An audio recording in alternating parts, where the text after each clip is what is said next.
Panoorin po natin ang trending na one-on-one interview ng Queenable Media na si Kris Aquino kay Ferdinand Bongbong Marcos Jr.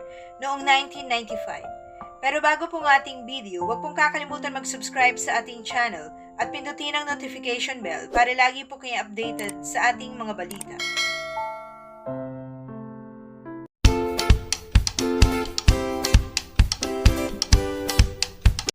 Speaking of your father, what was President Marcos like as a father growing up? Kasi how old were you when he was elected, Bale? Bilang presidente? Yung unang birthday ko sa palasyo was 8.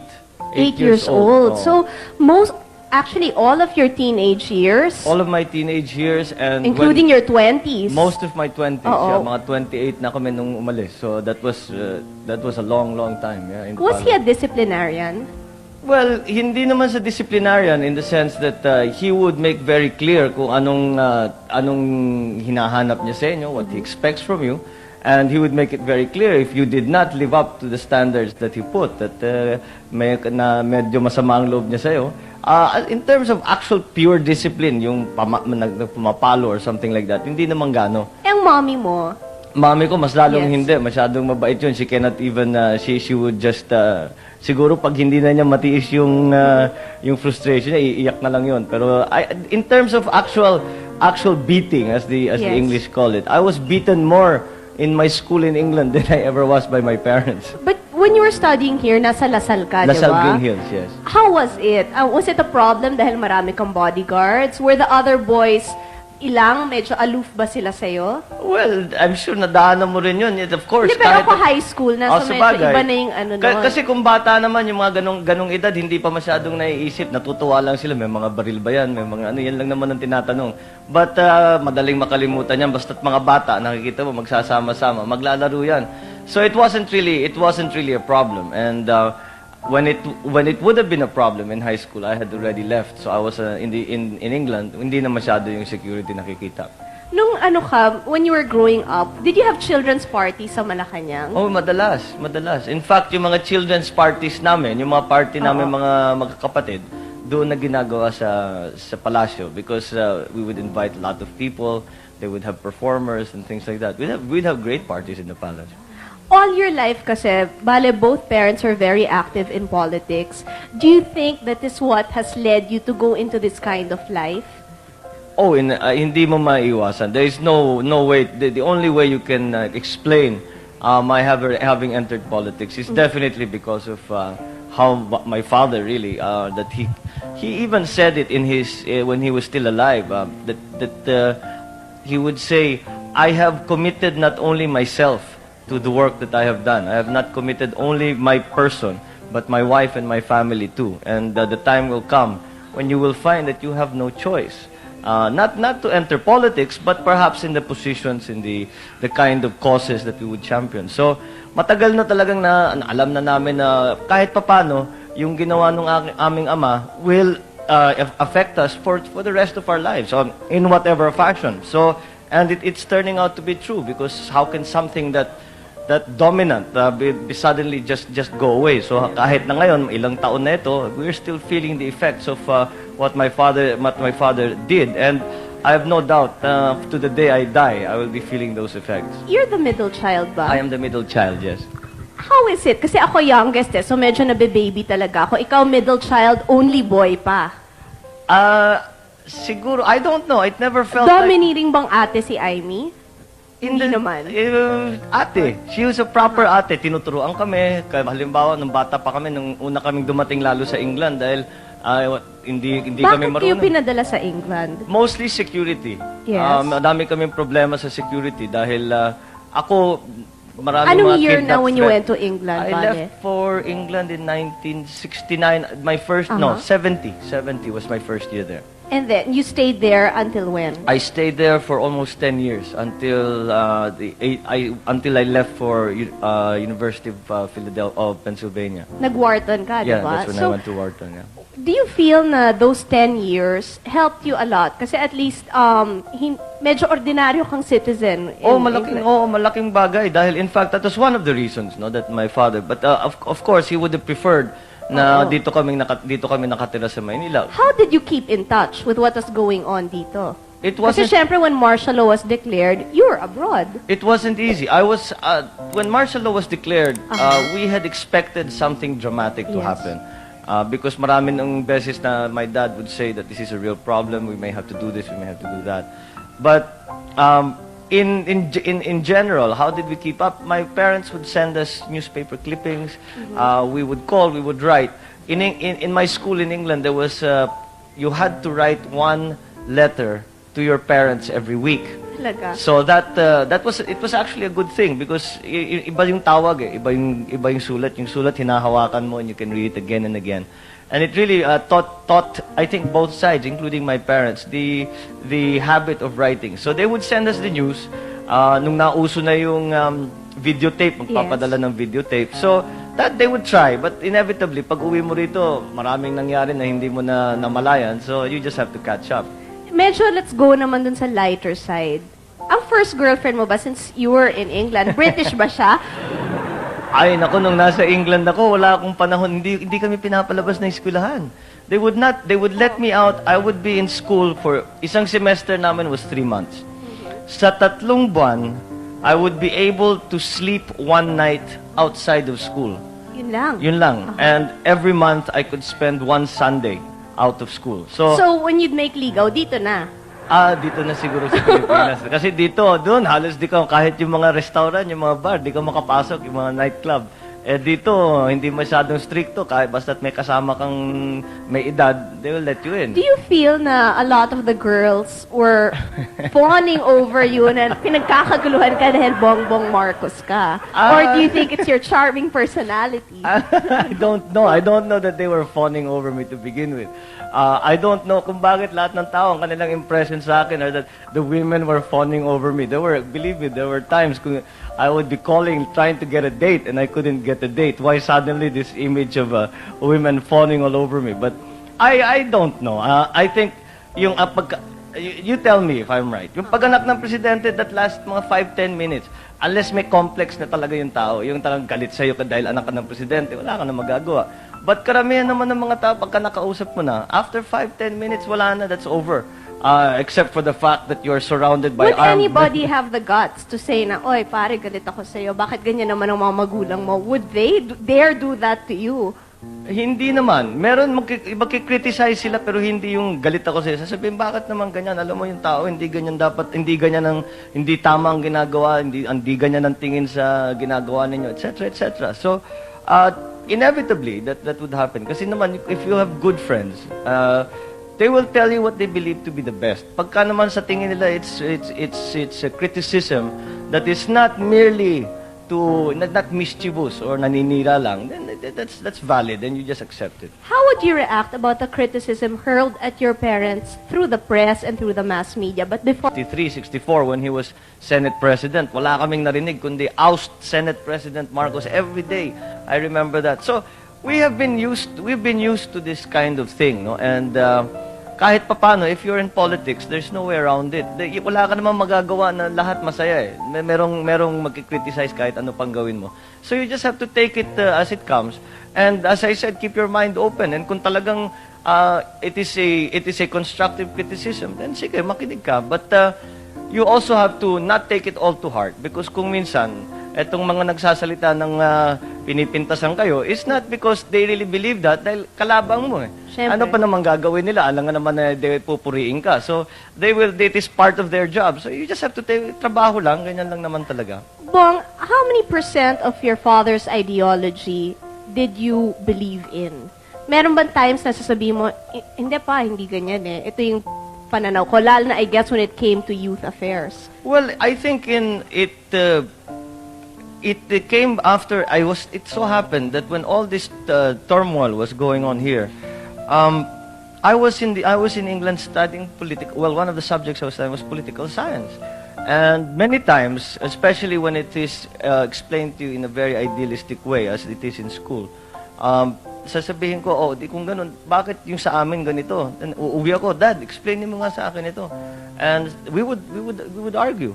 And I came around to his way of thinking. And in terms of the pure fundamental ideology of what my father was espousing, I think that still is valid even today. Of course, the time has changed and much has changed. The Philippines has changed. The Philippines have changed. You talked about, nandito ako nung pinag-uusapan ng kabataan. Ang kabataan ngayon, napakalaking iniba na kaysa sa kabataan na nakaraan. Do you think pwede pa tayong bumalik dun sa... Could it be possible na martial law would come back to the Philippines? Could a person be as strong as your father was? Or do you think we have enough electoral safeguards ngayon at malakas na ang Senado at Kongreso na imposible nang mangyari yun ulit? Well, speaking as an oppositionist, I don't know. I don't know na malakas na ang Kongreso at saka ang Senado because the Pangasinan Express is one term that has been used about the House of, about the Congress. But I think it is not how my father was able to consolidate his foundation was really the key. And if we are going to talk about martial law, ang martial law, ang inaasahan mo, ang sinasandalan mo diyan, ang militar. Yes. At kung ang militar ay hati, wala kang hindi mo magagawa ang martial law dahil pag nag-declare ka ng martial law, kalahati lang sasama sa'yo o ilan lang ang sasama sa'yo. Yung iba, tumututol, kakalabanin ka pa. So, it won't work. It really, many people have the impression na naging ganun yung ama ko dahil naisipan niya mag-martial law. Hindi sa ganun. Ang nangyari, inisa-isa niya yan and he had to consolidate his power, the foundations of his power. And you cannot, it is not something that you do by the stroke of a pen. If we can avoid the involvement perhaps of soldiers in politics, maybe that would be something. But the way things have happened, the way the history has unfurled itself, is that I would say that the soldiers have perhaps also earned a right to be part of the political process. Now, how they will exercise that right is something that we in the Philippines will have to discuss for ourselves and decide for You're ourselves. not talking naman about a junta. No, not necessarily. Not necessarily. You see, there is an idea, especially from the Western governments, that the civilian authorities over the military should be paramount. I agree with that. But whether or not the military should be allowed to make themselves felt as citizens is perhaps another question that we in this country, paano mo ngayon paatrasin ang RAM sa politika? Hindi na naman sasabihin, let us now suddenly declare that all military people are not allowed to involve themselves in politics. That would be crazy because you just couldn't do it. Siyempre naman, dahil at sila botante din. Hindi lang sa ganun, nandyan na sila. Pinapag-usapan natin si Greg Hunasan kung tatakbo o hindi. Nandyan ang paano mo sasabihin, Kung sige, tumakbo siya, iboboto mo ba siya? si Greg, depende sa plataforma niya. And so far, sa pinapag-usapan, yung napapag-usapan, he is still reformist. And what he intends to do, what he has said that he would do, Does it impress you? it seems to jive with much of my thinking. Ito nagka-cross. Hindi, is it because siguro may Romeo and Juliet mentality talaga ang mga that's Pilipino? absolutely right. Pagka lumalabas ako at nagsasalita ako before people, siyempre, at one point, mag-open forum kung minsan, o sa press conference, lalo sa kabataan, laging tinatanong, kung ikaw ba'y papasok sa larangang pelikula, papayag ka ba na leading lady mo si Kris? Yan ang mga tanong nila sa akin. So, up to now, yan napapag-usapan dahil nga dun sa nabanggit mo. Yung nagawang Bongbong yung and play. Kris. Alam mo, question para kay Congressman. I understand your wife is a lawyer. What is it like to live with a lawyer wife? Does she nag? Do you argue a lot? Do Will you she be debate like, at the dinner table? Hillary Rodham Clinton. Well, si Lisa ba has the Lisa, tendency? no. Lisa is, Lisa. Yes, I know She's her. not at all like that. Lisa does not bring her work home. Pagka, Is she a practicing lawyer? yes, she is. She is practicing Corporate right or now. criminal? She was in litigation, but she's now sort of going towards corporate more and more. On a professional basis, lalo na in my work, I need legal opinion. And kung nagbabasa ko or something, and there's nobody else to ask, I need a legal opinion. I am lucky to have my wife. So to be you able work to- hand in hand with Well, your wife? no, we in terms of profession, because she is a professional and she's a lawyer and she's a very good one because I've worked with her. And so when it comes to lawyering, sasabihin ko, hindi naman talaga ako abogado, so tatanong ko sa How kanya. active is she in politics? Does she go house to house din pag kampanya? Or She's slowly getting into it. Hindi naman siya sanay sa politika. In fact, pagka sinasabihan siya na kailangan siya pupunta rito, lalabas dyan, she always says, I'd rather work quietly behind the scenes, maybe help with the arrangements and How all is that. your mom as a mother-in-law? Oh, she's great. She's great. talaga? Oh, yeah. In fact, I always tease her that she's nicer to the in-laws than she is to her actual kids. She's much stricter with the kids. With Greggy and Tommy and Lisa, she's always very supportive. Pero sa inyo, Well, sa amin, iba na talaga pagka-anak, magkamali ka lang, anak mo yun, you know. She says she again, it's those levels of standards that my father said. I suppose it's the same kind of thing that she's trying to continue to keep uppermost in our minds, that there is a level of standard that you how Okay, old is your excuse me. son now? my son is 10 months. Oh, 10 10 months. months Mag-1 old. year na, March na pinanganak. So, do you think na your son will also be geared towards following in your footsteps? I always say that my son will not be pushed, or he will be exposed to everything that goes on in the real world. But he will have a choice, and when the time comes for him to decide what his career will be, he will have a choice. He can be a musician, he can be a writer, he can be a politician, he can be anything he wants. Speaking of Chris, exposure, Chris. sorry na, last question sige, ito sige. kasi. Meron lang kasi sana to- akong gustong ipagawa eh. Hindi, Oo, sige, tungkol sige, lang sige, sa sige. exposure Okay, kasi. Kasi di ba, ang 1986 had a profound effect on my life, as I'm sure it had a profound effect on your life. Do you think na with what happened, did it bring your family closer together? Dahil di ba, in the face of adversity talaga, sino bang nag-unite kung hindi yung magkakapamilya? Totoo yan. At pagka sinasabi sa akin, what are the good things that happened, because of this, the exile. And sinasabi naman nila, sinasabi ko, isa sa pinakamagandang nangyari, talagang naging malapit kami mga pamilya. And Yes. and I wasn't married yet then, but my sisters were with small children. And sinasabi nila, mas mabuti na rin in a sense that they now found the time, kasi kung hindi nangyari yun, they'd be working, they'd be doing things, hindi nila nakikita yung kanilang anak. Whereas now, they are able to when we were in exile, they could spend time yung walang ginagawa. Was it a difficult adjustment? Kasi for us, it was a very difficult adjustment because biglang walang adjustment period, di ba? Normally, when someone is elected, meron kang time for yung di ba? Like in the Yeah. States, from November, January pa bago nagkaka-inauguration. So, maganda yung turning over. Ito, bigla-biglaan. Sa inyo ba, how did it feel na biglang, hello, goodbye Philippines, hello America? And-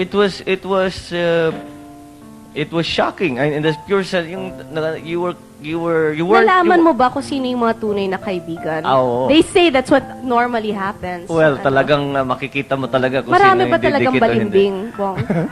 Yes! Bakit? Sorry. Tingin ko ganito, people are not hindi naman masama ang tao. Meron masama talaga na hindi naman kailangan mamintas pa marami pang sinasabi. But there are people na makikita mo that's their survival din eh. Hinate mo ba kami? Hindi Teka, ito na nga. Ito ang magandang I was segue dyan. explaining that to him. Chris, Kasi Sige before, I was telling him na I was a year and a half, tapos sabi ko, kulang na lang isipin ko meron kayong mga horn sa ulo ko. Dahil, syempre, di ba yun ang kinalakihan ko? So, I was Sige wondering nga. kung was the situation the same for them? Well, I think, in our case, because we have, as I said, been in politics for a long time, yung mga personal na namin, hindi masyadong pumapasok yan sa hate and love. And, well, siguro sa umpisa, when you unang reaction mo, sasabihin mo, bakit naman ganito? Bakit yung mga tao ngayon? But after a while, lalo na yung sa 86, nung nasa Hawaii kami, sabihin mo, ganun talaga ang buhay, wala kang magagawa, just get on with it. And again, we really came to the conclusion that to cloud your mind with all of this emotion, especially when you're talking about your public life, is a dangerous thing. So, iniwasan namin yun. And with all Nakakayanan niyo yun to separate it. you have to. You just have to. Okay, Arnelli, ito go. na. Naku, nakabuelo rin ako. Sorry! Alam mo, ibang klase ka talaga. Nag-absent ka lang ng isang Lunes eh. Nag-turbo ka na eh. Hindi natin si Kasi Tito nga, Jo Marie nagpapa-impress. Diba? You are very, very good. Oh. Pero Chris, alam mo sinabi nga natin history in the making ito na interviewin mo si Congressman Bongbong Marcos. Now, hindi na tayo siguro makakapag-antay pa ng isang beses na maulit ito. Na kung sakasakali magkabaliktad ang sitwasyon na si Congressman ang may show at ikaw naman ang i-interviewin. Pwede siya Ano kaya kung baliktarin natin for a while? Congressman, is there a question in your mind na noong pa, hindi mo pa namimit si Chris, puro sa dyaryo lang, ano gusto mo itanong sa kanya? Yung mainit-init, ha? Well, I suppose ganun Kahit din. hindi political. Kahit hindi Oh, political. wag mo na political. Ay, hindi political. Dahil hindi na wala naman sa larangan politika si Chris. So, I would... No, I would... Yung mga nai-headline. Yung sinabi mo parang... A question for Kris Aquino from Congressman Bongbong Marcos. Hindi, yung sinasabi mo, akalain nyo lang sa amin may sungay na and all that. How did that come about? Because we never, we were Hindi always... naman ikaw siguro personally, but syempre, di ba, ang nakatatak sa utak ko, the reason my dad was in jail was because of your dad. So, tapos, gano'n ka diretso daw. Hindi, totoo naman ho talaga yun. Kasi nga, I was explaining to him, I was only 18 months old when martial law was declared. So, 18 months lang ako nun. So, syempre, ang kinalakihan ko, dumadalaw kami sa Fort Bonifacio. And tinatanong ko, bakit ganito? Bakit ganyan? And syempre, bumabalik sa daddy mo. But then, I remember, of course, na your mom was very nice to my dad nung nagka-heart attack ang daddy ko at ang mommy mo nag-facilitate na makapunta kami sa Amerika. So, hindi naman ako blinded totally na lahat ng ginawa nyo evil. Hindi naman ganon. I once saw your dad when he came to the palace. Yes. Na balitaan namin I was hanging around. Si Daddy nag-iisa sa opisina niya. Sabi ko, bakit walang tao? Bakit walang bisita? Sabi, pupunta si Ninoy, mag-uusap silang dalawa. And your father arrived. And I was so surprised, nakatago ako sa likod. As usual ko, basta't may alam kong medyo importanteng nangyayari. Like, you talk about history in the making. That was history in the making. Nakatago ako sa likod. And I was so surprised. Ang tawagan nila, Brad. Because they were both from Upsilon, di ba? And I remember a question that my father asked. And it's, your father asked this. Sabi, Brad, bakit mo naman ako kinukulong? Bakit mo naman ako linagay sa Fort Bonifacio? Ang tanong naman ng tatay ko sa'yo, Brad, kung ikaw nasa posisyon mo, sa posisyon ko, hindi mo ba gagawin? Yun, nagtawanan silang dalawa. So I suppose they were able to see further than Well, that. siguro, di ba, pagka mag-anak ka, mas matindi talaga yung nararamdaman mo. Sa bagay, kung gano'n ang Kung siguro, papagos... if 8 months from now and you were jailed, siguro, yung anak mo rin naman siguro, yun ang kalalakihan. Kung sino man yung in power at that time, will also be, I guess. Well, I suppose it's inevitable that would happen. Basta especially sa Philippines where the politics is taken so personally. Yes. Napakalaking problema natin yan dito sa Pilipinas. Dapat ang politiko hindi naman dapat pinapasukan ng personal. But in fairness naman, I've always said, every time napapanood ko si Bongbong na napakatalino niya, napaka-articulate na, at mukha naman siyang hindi makakapatay ng tao. So, yun naman ang sinasabi, diba? Mukha siyang mabait talaga. Chris, Yes. excuse me, no? Ang ganda kasi ng discussion na talaga sobra over my dead body. Sa totoong totoo lang, saludo ako sa inyong dalawa, hinahangaan ko kayo kasi napakatalino nyo, ano? Pero kayong dalawang tatanungin ko, someday, may ambition ba kayo na tumakbong presidente? And would you be like your father? Aha. In case you'll be At the maglalaban pa kayong dalawa. president? Oo. Hindi ako, Would the scenario be the same? I think in my case, mas mahirap siguro because babae nga ako. And yung sa mommy ko was a very special situation. I think to this day, very, very male chauvinistic ang ating society. So mahihirapan pa ho ang mga babae. I don't know if 30 years from now, the situation will be different. Aha. Pero ako siguro gusto ko hong maglingkod sa mga mamamayan, but I don't think politics is my cup of tea at this moment. Yes, what about Bongbong? Excuse mo, Bongbong. Una, I beg to differ. Ang mga, lalo na ngayon we'll talk again about the youth. Yung mga kabataan, yung mga chauvinistic na dating cultural impediments natin, wala na ngayon yan. And I would say that certainly, in our society, there are so many women are dominant in their societies. As sa Ilocano, talagang matriarchal society kami, and we really respect the role of a mother, wife, and the woman in So I guess in you our make a very culture. good husband kasi di ba? Well, I try. Maganda yung ano niya. I- What I- about you? Yung About tanong running namin for the sa'yo. presidency, I don't know. Is it one step at a time? No, I did Yung not ano? enter politics to become president. You entered it for what purpose? I entered, very specific yung akin. Doon lang nasa Hawaii kami. I remember when we arrived, they literally took everything away from us. And when we arrived, we had nothing. And ang mga tumutulong sa amin, yung mga Ilocano, alam naman natin, ang daming Ilocano doon sa Hawaii. And po, lumalapit sila, tinutulungan kami, nagluluto sila, pinapakain kami, nagkoleksyon pa para makabili ng refrigerator, kung ano-ano. So, you know, you can imagine, this is somebody who Mararamdaman mo talaga Oh, yeah, yung yung- pagmamahal ng mga tao. So, ang aming iniisip, sabi, kailangan natin magpasalamatan itong mga ito. And this is how well do you serve the province. But also, I wanted to be part of the national debate. So, I Yes. entered, sabi ko, ideal ang Congress. At hindi ko naman iniisip ang pagka-Senado. Napapag-usapan na lang yan. So, I guess here we are now, life as a way of surprising us. And now that I'm here, but I did not go in, uunahin ko yung congressman, tapos magsisenado ko, tapos tatakbo ko bilang Pangulo. Hindi ganun ang pag-iisip ko. Ang iniisip ko lang paano makapagsilbi sa tao. And we will see if that comes. But it is not the end result. Because ang unusual sa atin dalawa, nakita natin yung pagkapangulo, hindi lang yung sa television. Yes. Nakikita natin kung gaano kahirap talaga yun. And the 20 years I'll ask you, is a napanood mo long- ba ang Dave? Yes. Yeah. Kasi kaming lahat talaga tuwan-tuwa dun sa pelikula Oh, ngayon. I Did you remember. feel the same way? I felt Ano? it would have been wonderful if we could have done something like that. But Oo. unfortunately, sa sine lang yun. But it would have been nice. It would have been nice to have taken a little bit of a break. Okay, before we close, I guess ang tatanungin ko lang si Bongbong, do you think that the name Marcos is an asset or a liability in terms of politics? Sobra bang expectations ng mga tao sa'yo? Well, in a sense, it is a liability in that sense because kahit na sinasabi ko, no, actually wala naman akong binabalik at you will be president in 10 years. Maraming mga ganun. And you know, you cannot say na, no, I have no intention. That it's somehow disappointing to them. But that is not an essential problem. I think overall, in fact, I have not yet found a situation where it has been a liability. After all, I can come and speak to you on your show. So being a Marcos has not held me back in any way. It's our pleasure to have you, di ba?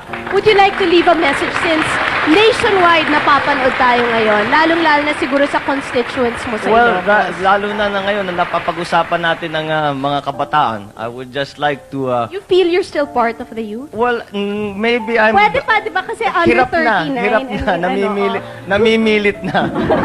But I still feel sympathetic to what they have to face.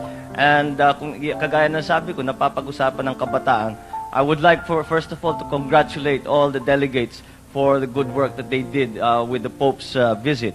At ituloy ninyo yan, tuloy niyo yung pag-aktivista ninyo, tuloy niyo yung pakikialam ninyo, at kailangan kayo ng ating bansa. Do not stop, stay involved, we need you. Thank you very much, Congressman. It was a pleasure having you. Anything from you? May ponent question kasi yung mga taga-Pampanga, Bongbong, kung tatakbo Yes. ka daw talagang senator. Mukhang sa takbo ng panahon, ganun ang patungo ng aking gagawin. Yes, it looks like I will be running for the Senate. Congratulations in advance. Maraming salamat po sa inyong panunood. Kita-kita po tayo sa aking next video. Thank you.